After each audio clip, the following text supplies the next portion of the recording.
May mga uri ng hayop na dito lamang matatagpuan sa Pilipinas na wala sa ibang bansa na ito'y pinapangalagaan ng PAWB o Protected Areas and Wildlife Bureau sa ilalim ng Department of Environment and Natural Resources, DENR.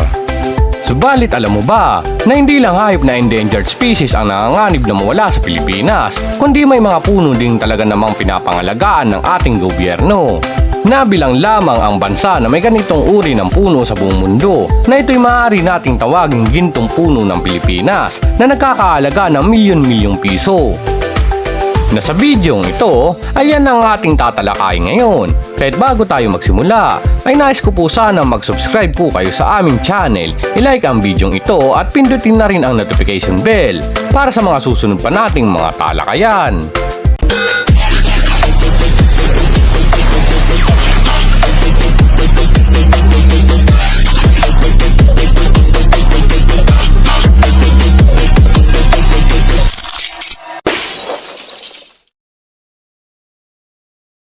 Sa Pilipinas ay may tinatawag na lapnisan o agarwood, Philippine teak naman kung tawagin sa English, na matatagpuan lamang sa liblib na mga lugar gaya ng Mindanao at Visayas na may matataas na klima.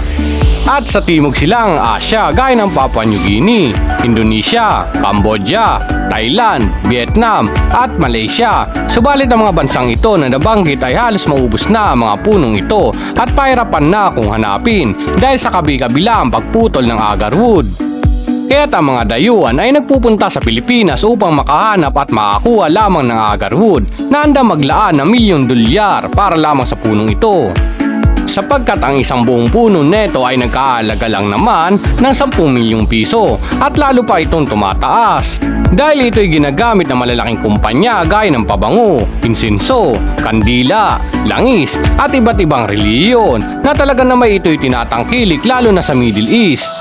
Gaya na lamang ng Muslim country, Buddhism. Ayon nga sa Budismo, na ang agarwood ay ginamit ito kay Buddha sa pag-cremate sa kanyang katawan. At ayon din sa pag-aaral sa banal na aklat ng Kristiyano, ito din ang langis na ginamit upang ipangpahid kay Kristo. Kaya't isa rin ito sa naging dahilan bakit ito tinatangkilik lalo na sa Middle East.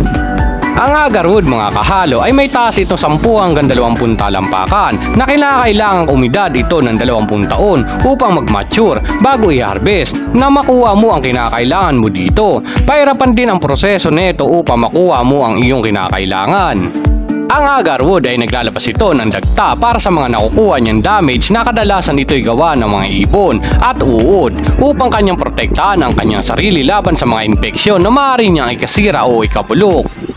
Ang dagtang ito ay tinatawag na oily substance na matutuyot maninigas at magkukulay itim o brown na magiging parte ng kanyang katawan. Ito ay inaabot pa ng ilang araw bago ito i-harvest. At ang oil substance nito ay ang binibili ng mga kumpanya na nagkakahalaga ng $100,000 per kilo o 5 milyong piso. Subalit ang mga Pilipinong farmer na agarwood ay binibili lamang ito sa kanila ng mga dayuhan sa halagang 300,000 per kilo. Napakababa niyan mga kahalo kung sa tunay na halaga ng benta ng agarwood. Nakapalit pa nito ay ang pagkaubos ng agarwood sa Pilipinas.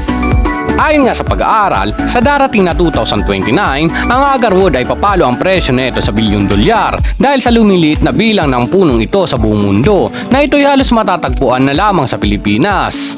Kaya ang DENR ay kinukonsidera na itong iligal ang pagpuputol at pagbebenta ng agarwood dahil sa nanganganib ng pagkaubos ng mga punong ito. Kaya ito'y binabantayan na ngayon ng ating gobyerno.